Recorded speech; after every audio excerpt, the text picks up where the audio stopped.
Hello विद्यार्थी। इस video में 8 ग्रेड अभ्यास पुस्तिका गणित कक्षा 8वीं का ये आपका नई बुक जो है 2025 और 26, तो इसमें से आपको अध्याय नंबर 11 पूरा कंप्लीट मैं बताने वाला हूँ।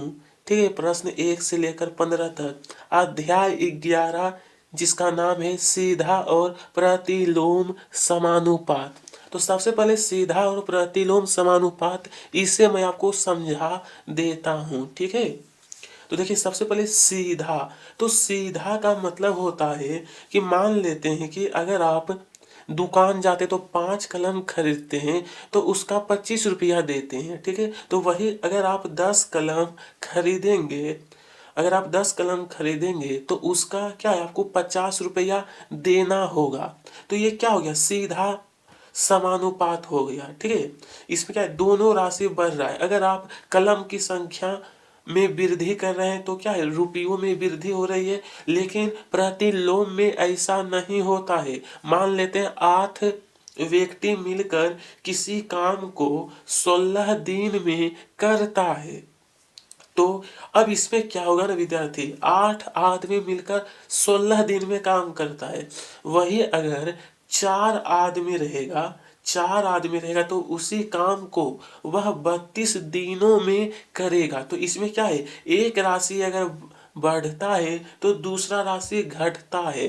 प्रतिलोम में यही होता है। ठीक है, एक बढ़ेगा तो एक घटेगा, लेकिन सीधा में दोनों राशि अगर बढ़ेगा तो दोनों बढ़ेगा, घटेगा तब दोनों घटेगा। ठीक है, तो चलिए सीधे प्रश्न की ओर बढ़ते हैं।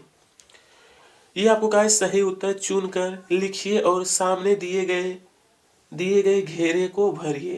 तो पहला प्रश्न कहा गया है, यदि x और y प्रत्यक्ष अनुपात में है। तो देखिए सबसे पहले प्रत्यक्ष, हाँ, तो निम्नलिखित में से कौन सा कथन सत्य है। प्रत्यक्ष का मतलब होता है सीधा समानुपात। सीधा समानुपात ये जो है ना, डी ऑप्शन सही है। x वटे का y बराबर का k, ये आपका सीधा समानुपात है। दूसरा प्रश्न कहा है, दो राशियां x और y परस्पर व्युत्क्रमानुपाती निम्नलिखित में से किस स्थिति के लिए कही जा सकती है। व्युत्क्रमानुपाती का मतलब होता है प्रतिलोम। क्या होता है, इसका मतलब होता है प्रतिलोम। प्रतिलोम का मतलब एक राशि बढ़ेगा तो दूसरा राशि घटेगा। तो इसमें से ए ऑप्शन आपका सही होगा। ठीक है, एक बढ़ता है तो एक घटता है। तो देखिए ए वाला ऑप्शन क्या है कि x में हुई एक वृद्धि y के एक समानुपाती कमी उत्पन्न करे, यानी एक राशि बढ़ता है तो दूसरा राशि घटता है। इसी को कहते हैं व्युत्क्रमानुपाती या प्रतिलोम समानुपात। ठीक है, चलिए अब देखने वाले हैं प्रश्न नंबर 3। तो यहाँ पर बोला है ना कि निम्न में से कौन सा विचरण अनुक्रमानुपाती। अनुक्रमानुपाती का मतलब हो गया सीधा। सीधा, ठीक है, अनुक्रमानुपाती नहीं, यानी कि सीधा कौन नहीं है। तो देखिए मूलधन बढ़ने पर साधारण ब्याज, ये सीधा है। वस्तु की संख्या बढ़ने पर मूल्य बढ़ रहा है, ये भी सीधा हो गया। त्रिज्या घटने पर वृत्त का क्षेत्रफल क्या है, घटता है, यह भी सीधा है। लेकिन इसमें ए ऑप्शन क्या है, चाल बढ़ने पर समय क्या होता है, घटता है। यानी इसमें एक राशि बढ़ रहा है तो दूसरा राशि घट रहा है। तो इसी को कहा जाता है अनुक्रमानुपाती, यानी कि सीधा समानुपात नहीं है, ए ऑप्शन। ठीक है, नंबर 4, यदि ए और बी परस्पर अनुक्रमानुपाती है तथा जब a बराबर 8 और b बराबर 12, तो निम्न में से कौन सा a और b के संगत मानों का युग्म है। अनुक्रमानुपाती का मतलब सीधा समानुपात। तो देखिए सबसे पहले ए आपको दिया है 8, बी दिया है 12, तो इसको सरल रूप पहले कर लेते हैं। तो देखिए 4 तिया 12, 4 दूनी 8, निकल कर आया 2/3। अब आपको पता करना है ये जो 4 ऑप्शन दिया है इसमें कौन 2/3 के बराबर है। तो चलिए एक एक करके निकालते हैं। सबसे पहले 25 और 35 को निकालिए। तो 25 बटे का 35, ये देखिए 5 सती 35 और ये आपका 5 25, ये तो निकल गया 5/7, यानी ये नहीं होगा। अब 40 और 25 का 40/25, तो 5 25 और 8 5 40, ये भी आपका नहीं होगा क्योंकि 8/5 आया है। मुझे लाना है जो कि 2 और 3 के बराबर होना चाहिए। अब यहाँ पर ध्यान दीजिए, ये जो 50 यहाँ पर लिखा हुआ है, टाइपिंग में थोड़ी सी गलती है, ठीक है। ये आपका लिखा हुआ है 50 बटे का 75। अब इसको करेंगे 25 तिया 75, 25 दूनी 50, ये आपका निकल गया 2/3 के युग में है, यानी इसके बराबर हो गया, यानी सी ऑप्शन सही होगा। इस प्रकार का प्रश्न अगर परीक्षा में दिया जाएगा ना, आप लोग आसानी से बना लेना है, क्योंकि मैंने आपको अच्छी प्रकार से समझा दिया हूं। नंबर 4 ध्यान दीजिए, एक क्या है, हाँ इसमें प्रश्न 5 में देखिए कहा गया कि 14 मीटर ऊंचे एक बिजली के खंभे की छाया 10 मीटर है। तो वही बोला है, समान स्थितियों में उस पेड़ की ऊंचाई क्या होगा जिसकी छाया 15 मीटर है। तो सबसे पहले यह कौन सा समानुपात है, ये आपका सीधा, ये जो है ना आपका सीधा समानुपात है। यानी जैसे ही पेड़ की, हाँ बिजली की ऊंचाई बढ़, ऊंचे बिजली के खंभे जैसे ही उसकी लंबाई में वृद्धि होती है तो छाया में वृद्धि होता है। बिजली की ऊंचाई दिया है, खंभे की ऊंचाई 14/10, और यहाँ पर आपको फिर से छाया 15 दिया है, लेकिन ऊंचाई हमको पता नहीं है तो उसको x मान लेंगे, ठीक है। और सीधा में क्या होता है ना, सीधा में आपको ऊपर नीचे गुना करना है, ठीक है। सीधा में आपको ऊपर नीचे गुना करना है, तो 10 गुने 15, सॉरी 14 गुने 10 बराबर x गुने 15। अब इसको सोल्व करिए, तो आपको इस प्रकार लिखना है, 14 गुने 10 करेंगे तो 140 बराबर x गुने 15 होगा। यहां तक आपका क्लियर है। अब क्या करेंगे, x बराबर 140 बटे का 15 करेंगे। जब इस दोनों को भागा करिएगा ना तो निकल कर आएगा 21 मीटर, यानी कि 21 मीटर क्या है, बिजली के खंभे की ऊंचाई होगा। अगला प्रश्न संख्या 6, यदि मानचित्र पर 1 सेंटीमीटर वास्तविक दूरी जो है ना, मानचित्र पर 1 सेंटीमीटर बराबर 18 किलोमीटर निरूपित करता है, तो उस मानचित्र पर 12 सेंटीमीटर किस वास्तविक दूरी को बताएगा। तो चलिए इसे हम लोग हल करते हैं। सबसे पहले 1 सेंटीमीटर बराबर 18 किलोमीटर निरूपित, निरूपित का मतलब दर्शाता है, दिखाता है।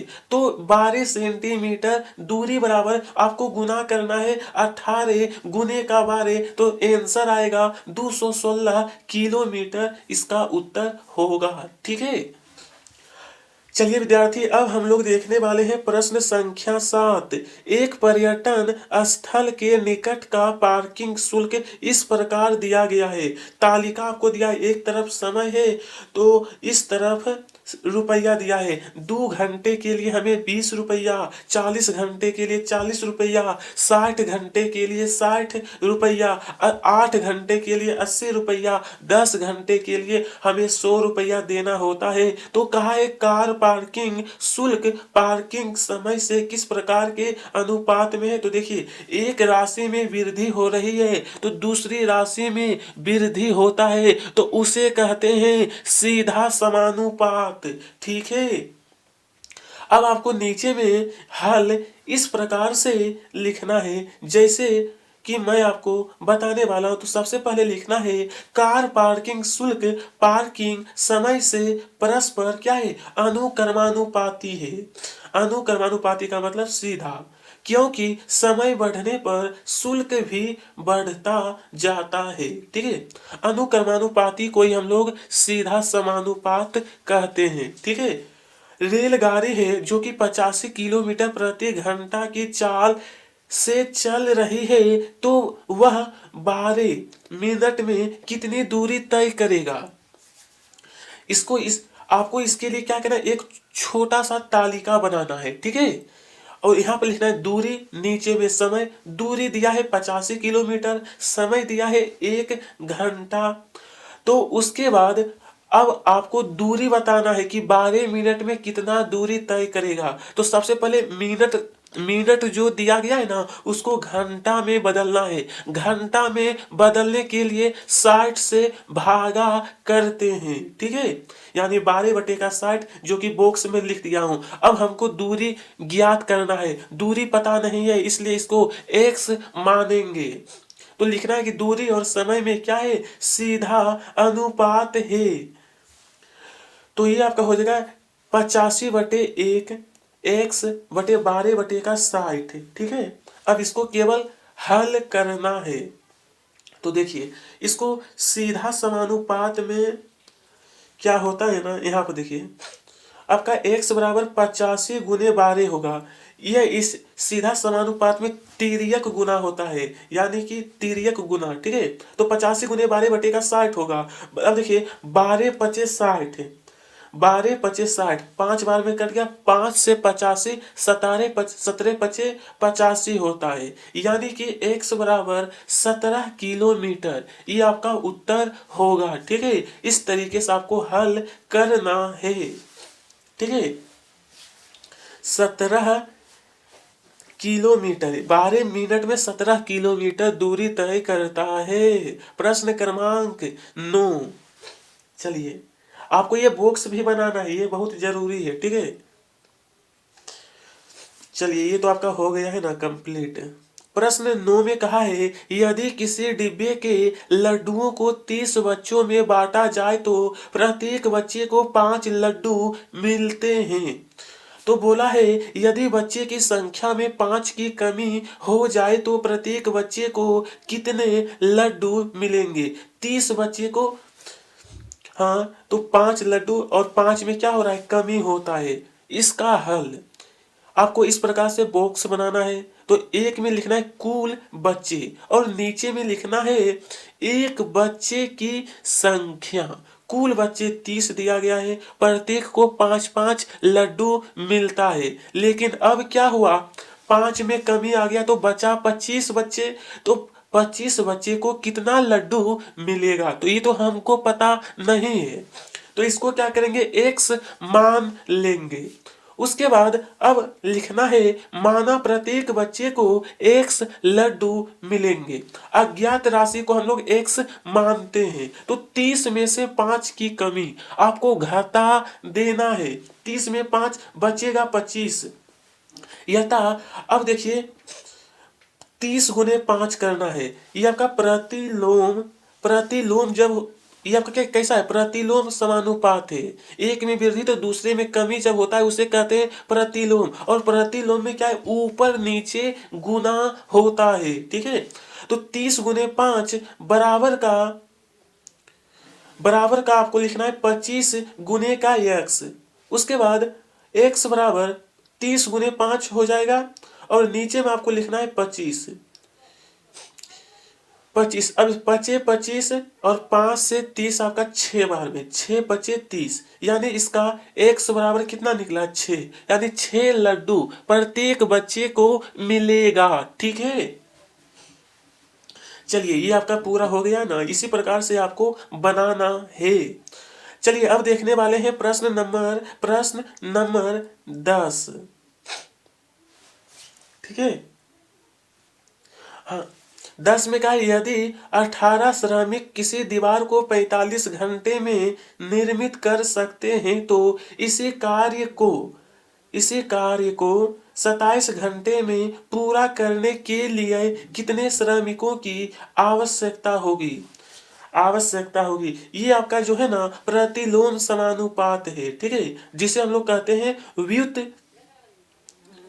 इसी को ये आपका व्युत्क्रमानुपाती यानी प्रतिलोम समानुपात है। इसको सबसे पहले एक बॉक्स बनाना है छोटा सा। इस बॉक्स में आपको लिखना है सबसे पहले घंटे, नीचे में श्रमिक लिखना है। तो घंटा प्रश्न में दिया है 45, श्रमिक दिया है 18। उसके बाद अब बोला कि 27 घंटे फिर प्रश्न में दिया गया है, तो पूछा गया था कितने श्रमिक की आवश्यकता होगी, तो ये हमको पता नहीं है, इसको अज्ञात राशि को x मान लेंगे। ठीक है, तो उसके बाद फिर अब लिखना है कि माना x श्रमिकों की आवश्यकता है। ठीक है, यहाँ प्रतिलोम अनुपात है, यानी एक राशि में वृद्धि तो दूसरे में कमी होता है, एक राशि में वृद्धि तो दूसरे राशि में कमी, इसे कहते हैं प्रतिलोम। मैं एक ही चीज को बार बार इसलिए बताता हूं कि आपको क्लियर समझ में आ जाए। ठीक है, उसके बाद अब यहाँ पर आपको लिखना है कि देखिए प्रतिलोम में क्या होता है ना कि 45 गुने 18 प्रतिलोम में ऊपर नीचे गुना होता है। ठीक है, प्रतिलोम में ऊपर नीचे 45 गुने 18। अब आपको गुना करना है 27 गुने x, आपका 45 गुने 18। देखिए 27 गुने x जो दिया है, तो x बराबर आपका 27 क्या है, गुना में है, तो नीचे जाएगा तो ये भागा हो जाएगा, तो इसलिए ये 27 हो जाएगा। अब इसको हल करना है। देखिए 9 दूना 18 होगा, ये जो 30 आया है ना, इसको इस प्रकार होगा 9 दूने, हाँ उत्तर तो आपका आ गया 30 श्रमिक। देखिए 9 दूना 18, 9 तिया 27, तो 3 से 45 आपका हो जाएगा 15 तिया 45। अब आपको क्या करना है, 15 गुने 2 करना है, तो 15 दूना कितना 30, उत्तर निकल कर आया 30, यानी 30 श्रमिकों की जरूरत होगा। ठीक है, इस प्रकार से प्रश्न 9 आपका पूरा हो गया है। चलिए अब प्रश्न नंबर 10 में कहा है, यदि नरेश 400 मीटर की दूरी तय करने के लिए 450 कदम चलता है, तो 320 मीटर की दूरी तय करने के लिए उसे कितने कदम चलने होंगे। तो सबसे पहले बताइए कौन सा समानुपात है, सीधा है या प्रतिलोम है। तो ये जो आपका है ना सीधा समानुपात है। आपको एक छोटा सा बॉक्स बनाना है, ऊपर में दूरी नीचे में कदम। दूरी दिया है 400, तो कितना कदम हो गया 450। उसके बाद दूरी दिया गया था 320 मीटर, लेकिन कदम प्रश्न में पूछा गया है कि कितना कदम चलना होगा। तो ये अज्ञात राशि है, तो मुझे पता नहीं है, तो इसको x मान लेंगे। तो अब आपको लिखना है यहाँ क्या है, सीधा अनुपात है। सीधा अनुपात है, सीधा में क्या है, एक राशि बढ़ेगा तो उसी के साथ साथ दूसरा राशि बढ़ेगा, एक राशि घटेगा तो दूसरा राशि भी घटेगा। ठीक है, तो आपको सीधा में क्या होता है ना कि हाँ 400/450, 320 गुने x, ये ठीक है। तो x बराबर 320। हाँ इसमें क्या होता है ना कि तिर्यक गुना होता है। ठीक है, एक का ऊपर से तो दूसरे का नीचे से, सीधा में यही होता है, तिर्यक गुना होता है। तो 320 गुने 450। अब यहाँ पर x में गुना हो जाएगा 400 से, तो गुना करेंगे तो नीचे में आपको लिखना है 400, नीचे में आपको लिखना है 400। उसके बाद 1 0 से 1 0 कट गया, फिर 1 0 से 1 0 कट गया। अब देखिए 4 से 32 आपका कटेगा 8 दूना 16, 8 तिया 24, 8 चौक 32। ठीक है, ये आपका 8 बार में हो गया। उसके बाद 8 गुने 45 करना है। जब हम लोग 8 गुने 45 करेंगे ना, तो निकल कर आएगा 360, यानी 360 कदम चलना होगा। देखिए 360 है, ठीक है, यहाँ पर लिखा हुआ है 300 कदम, बल्कि इसको 360 कर देना है। ठीक है, चलिए ये तो 32 कट गया था ना, 8 चौक 32, तो 360 आपका, हाँ तो 360 ही होगा। ठीक है, उत्तर आपको 360 करना है। चलिए प्रश्न नंबर 12 में कहा है, वृत्ताकार आधार वाले विभिन्न मापों के कुछ बर्तन लीजिए, प्रत्येक बर्तन में पानी की समान मात्रा भरिए। प्रत्येक बर्तन का, ये देखिए प्रत्येक बर्तन दिया, लेकिन बर्तन क्या है, अलग अलग है, लेकिन पानी क्या है, सभी में समान मात्रा में भरा गया है। बर्तन का व्यास और उस बर्तन में पानी किस ऊंचाई तक है उसे माप कर लिखिए। फिर बोला अपने परीक्षणों की एक सारणी बनाइए। क्या यह एक प्रतिलोम समानुपात की स्थिति है? प्रतिलोम, तो चलिए ये बर्तन अलग अलग है, लेकिन सभी में पानी समान रूप से दिया गया है। हाँ, इस सभी में क्या है, एक एक लीटर मान लेते हैं। अब नीचे में तालिका जो दिया ना कि बर्तन का व्यास सभी का दिया है D1 D2 D3, तो यहाँ पर लिखना है आपको D1। और पानी के स्तर, तो स्तर देखिए आपको दर्शाया गया है, यहाँ पर ध्यान दीजिए। H1 जो है क्या है, पानी का स्तर कहाँ तक मतलब पानी है, तो आपको दर्शाया गया। इसी प्रकार दूसरा में देखिए D2 H2 होगा, D2 आपका व्यास, H2 आपका हो गया पानी का स्तर। इसी में D3 H3 होगा, H3 आपका पानी का स्तर, D3 आपका व्यास, बर्तन का व्यास हो गया। अब इसको इस प्रकार से हल करना है कि माना पानी का आयतन आपका V1 V2 V3, तो फिर V3 है। अब आपको भी पता है ना विद्यार्थी कि बेलन का आयतन होता है पाई आर वर्ग H, ये बेलन का आयतन होता है। तो इसी सूत्र के माध्यम से अब हमें हल करना है। तो V1 बराबर लिखेंगे पाई, और देखिए आपको व्यास दिया गया, मैं बता दिया हूं तालिका में ही व्यास, ठीक है, यानी कि D1/2 होगा, क्योंकि व्यास दिया था ना, तो उसको त्रिज्या त्रिज्या में बदलने के लिए 2 से भागा करना होता है। इसी प्रकार V2, इसी प्रकार V3, इस प्रकार से आपको नोट करना है। फिर लिखना है परंतु, परंतु हाँ V1 बराबर V2 बराबर V3 तो दिया है, पानी की मात्रा समान है, इसलिए आयतन क्या हो गया, सभी समान हो गया। उसके बाद अब आपको ये पाई दिया गया है, डी, हाँ इस प्रकार से तीनों दिया गया है। अब इसे हल करना है। हल करना है तो सबसे पहले आपको क्या है, देखिए पाई से पाई कट जाएगा, ये भी पाई आपका कट जाएगा। फिर देखिए 2 भी आपका कटेगा, 2 भी आपका कट जाएगा, 2 बिल्कुल सही है, 2 से 2 ये भी और ये भी आपका कट जाएगा। तो अब क्या बच गया, D1 का वर्ग H, D2 का वर्ग H, D3 का वर्ग H3। इसी को अब आपको क्या करना, लिखना है D1H D2H इस तरीके से। लेकिन ये आपका क्या है, बराबर नहीं है, यह प्रतिलोम प्रतिलोम समानुपाती नहीं है, ठीक है, प्रतिलोम समानुपाती नहीं है। इस प्रकार से इसे हल करना है। उसके बाद प्रश्न नंबर 13 में कहा गया है किसी स्कूल भवन में पेंटिंग के लिए हल्का गुलाबी रंग करवाने की योजना बनाई गई है। इस कार्य के लिए लाल और सफेद रंगों को मिलाकर हल्का गुलाबी रंग बनाया जाना है। दिए गए मिश्रण में से निश्चित करें कि कौन सा हल्का गुलाबी रंग का शेड है। इसलिए आपको यहाँ पर 4 ऑप्शन दिया गया है ABCD। तो अब नीचे में पहले समझ लेते हैं, यदि एक पात्र यानी बर्तन में 1 लीटर पेंट है तथा भवन के लिए 180 लीटर पेंट की आवश्यकता है, तो हल्के गुलाबी रंग से पेंट कराने के लिए प्रत्येक रंग के कितने पात्रों की आवश्यकता होगी।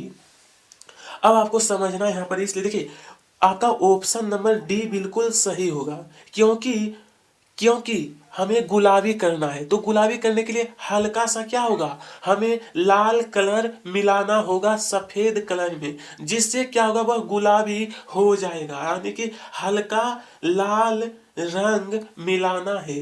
आर का मतलब होता है रेड, और बाकी 4 डिब्बा जो दिया है ना, वो आपका रहेगा सफेद रंग, ठीक है। चलिए अब यहाँ पर सबसे पहले लिखना है कि डी वाला ऑप्शन सही होगा, तो डी में आपको टिक लगाना, हाँ तो ये अच्छा रहेगा, ठीक है। फिर नीचे में लिखना है 5 लीटर एक सेड में, 5 लीटर एक सेड में। तो 180 लीटर बराबर 180 बटे का 5 लिखना है। तो 5 से 180 भागा दीजिएगा तो बराबर का आएगा 36 सेड होंगे, जिसमें लाल रंग 36 लीटर तथा सफेद रंग आपको 4 से गुना करना है। 4 से कैसे गुना हुआ तो देखिए 4 को क्या है, सफेद डिब्बा है, इसलिए 4 से गुना करना है। तो लेकिन लाल क्या है, एक ही डिब्बा है, इसलिए 36 डिब्बा आपका लाल का हो जाएगा और 36 गुने 4 करेंगे तो हमारा सफेद का निकल जाएगा। तो सफेद डिब्बा जो होगा वो 144 लीटर चाहिए। ठीक है, यानी प्रत्येक डिब्बा में क्या है, एक एक लीटर पे आपका रंग है। इसी प्रकार यहाँ पर बोला कि 5 व्यक्ति एक घर की पुताई करने में 6 दिन का समय लगाते हैं। तो नीचे में पहला प्रश्न कहा है कार्य, हाँ देखिए यहाँ पर ध्यान दें, 5 व्यक्ति मिलकर 6 दिन में पुताई करता है। तो कार्य प्रारंभ से पहले 2 व्यक्ति क्या है, बीमार पड़ जाते हैं। अब कार्य पूरा करने के लिए कितने दिन लगेंगे, कितने दिन। उसी प्रकार से हाँ ये आपका जो ना प्रतिलोम समानुपात है। अब दूसरा प्रश्न भी आपको पहले देख लीजिए, फिर सभी का उत्तर मैं एक साथ बता दूंगा। तो दूसरा प्रश्न है एक ही दिन में पुताई करने के लिए कितने व्यक्तियों की आवश्यकता होगी, आवश्यकता होगी। चलिए तो आपको एक छोटा सा बॉक्स बनाना है, ऊपर में व्यक्ति नीचे में दिन। 5 व्यक्ति मिलकर 6 दिन में करता है। तो उसके पहले 2 व्यक्ति बीमार हो गया तो बचा कितना, 3 व्यक्ति। तो 3 व्यक्ति मिलकर कितने दिन में काम को पूरा करेगा ये तो मुझे पता नहीं है, ये अज्ञात राशि है तो इसको x मान लेंगे। ठीक है, तो लिखना है ये आपका प्रतिलोम समानुपात है। माना 3 को x दिन में क्या पुताई करता है, मतलब 3 आदमी मिलकर। तो सबसे पहले प्रतिलोम में क्या है, ऊपर नीचे गुना होता है। प्रतिलोम में ऊपर नीचे गुना होता है। तो 5 गुने 6 फिर 3 गुने x। अब आपको लिखना है कि x बराबर 5 गुने 6 और देखिए 3 गुने x, हाँ 5 गुने 6, 3 गुने x जो दिया है 3 आपका गुना में, तो नीचे जब आएगा ये आपका भागा में हो जाएगा। ठीक है, तो 6 देखिए 3 दूना 6 आपका कट जाएगा ना, 3 दूना 6 2 बार में। अब करेंगे 5 गुने 2 यानी कि 10 दिन, ये आपका निकल गया 10 दिन, दिन उत्तर होगा। उसके बाद 3 आदमी मिलकर जो है 10 दिनों में पुताई करेगा। फिर दूसरा प्रश्न जो दिया है उसका हल, उसके हल के लिए फिर से आपको एक छोटा सा बॉक्स बनाना है, ऊपर में व्यक्ति नीचे में दिन। 5 व्यक्ति मिलकर 6 दिन में पूरा करता है। ठीक है, लेकिन प्रश्न में कहा गया था कि एक दिन में कितने, मतलब एक दिन में पुताई कराना है तो कितने व्यक्ति की जरूरत होगा, पता नहीं है हमको व्यक्ति, इसको x राशि मान लेंगे। ठीक है, x राशि। अब आपको क्या करना है, यहाँ पर ध्यान दीजिए कि माना एक दिन के लिए x व्यक्ति की आवश्यकता है। ठीक है, तो यथा 5 गुने 6 करना है, क्योंकि यह प्रतिलोम है इसलिए यह ऊपर नीचे गुना होता है। ठीक है, तो सबसे 5 गुने 6 बराबर x गुने का 1 होगा। जब आप लोग इसे सोल्व करिएगा तो मैंने सीधा उत्तर ही लिख दिया हूं कि 30 व्यक्ति उत्तर होगा। ठीक है, यानी एक दिन में काम कराने के लिए 30 व्यक्तियों की जरूरत होगा। चलिए प्रश्न नंबर 15, इस अध्याय का लास्ट अंतिम प्रश्न है। रहमान तीलियां या डंडियां का प्रयोग करते हुए एक पहिया बना रहा है, वह समान तौलियां इस प्रकार लगाना चाहता है कि किन्हीं भी क्रमागत तीलियों के युग्मों के बीच के कोण बराबर है। तो बोला है निम्नलिखित सारणी को पूरा करते हुए निम्नांकित प्रश्नों के उत्तर दीजिए। नीचे में आपको क्या है, 3 पहिया दिया गया है। तो नीचे में कहा है तीलियों की संख्या। देखिए पूरा जो होता है ना 360 डिग्री पूरा होता है एक वृत्त में। तो नीचे में ध्यान दीजिए, लेकिन पहला पहिया जो है उसमें क्या है, 4 भाग किया गया है, इसीलिए प्रत्येक कोण का मान होगा 90 डिग्री। नीचे में तीलियों की संख्या जो 4 भाग रहेगा तो आपका 90 डिग्री का बनता है। वही दूसरा में देखिए 6 भाग है, 1 2 3 4 5 6, 6 भाग है तो इसलिए यह 60 डिग्री का कोण बनाएगा। फिर देखिए यहाँ पे तीसरा पहिया, तीसरा पहिया में क्या है, 8 भाग है, 8 भाग दिया गया है तो ये आपका 45 डिग्री का कोण बनाएगा। उसी प्रकार जब 10 पहिया रहेगा ना तो आपको क्या करना है, 360 भागा 10 कर देना है। 360 भागा 10 करेंगे तो निकल, हाँ तो 36, और 12 जब 12 पहिया वाला 12 क्या है, जब रेखा रहेगा तो प्रत्येक 30 डिग्री का बनाएगा। यहाँ तक आपको बॉक्स में अच्छी प्रकार से लिख लेना है। अगर पहिया ज्ञात करना है तो केवल जितना भी पहिया दिया रहेगा ना, मतलब जितना भाग उतना से 360 में भाग दे दीजिएगा तो आपका उत्तर निकल जाएगा। ठीक है, इस तालिका को पूरा करने के बाद नीचे में आपसे पहला प्रश्न कहा है कि 15 तीलियों वाले एक पहिए के क्रमागत तीलियों के किसी युग्म का कोण बनाइए। तो देखिए 15 तीलियों वाले पहिए में बनने वाला कोण आपको क्या करना है, प्रश्न में दिया है 15 तीलियां है तो 360 भागा 15 करिएगा ना, 360 भागा 15 तो इसका निकल कर आएगा 24 डिग्री का कोण बनेगा। वही दूसरा प्रश्न है, यदि क्रमागत तीलियों के प्रत्येक युग्म के बीच का कोण 40 डिग्री है तो आवश्यक तीलियों की संख्या कितनी होगी, कितनी होगी। तो देखिए इसका उत्तर इस प्रकार से होगा कि 40 डिग्री का कोण हो तो तीलियों की संख्या, इसको निकालने के लिए 360 भागा 40 कर देंगे। 360 भागा 40 जब हम लोग करेंगे ना, देखिए 1 0 से 1 0, 4 से 36 आपका हो जाएगा 9 चौक 36, यानी कि कितना तीले, तो 9 तीलियां। ठीक है, इस प्रकार से आपको बनाना है। अगर तीलियां भी दिया रहेगा तो 360 भागा उतना कर देना है, कोण भी दिया रहेगा सिर्फ आपको कहेगा तीलियां ज्ञात करने के लिए तो उसमें भी भागा कर देना है। इसी के साथ आपका यह चैप्टर समाप्त होता है। कमेंट बॉक्स में बताइएगा कि अगला कौन सा चैप्टर आपको चाहिए, और साथ में वीडियो को लाइक करिएगा और सब्सक्राइब। थैंक्स।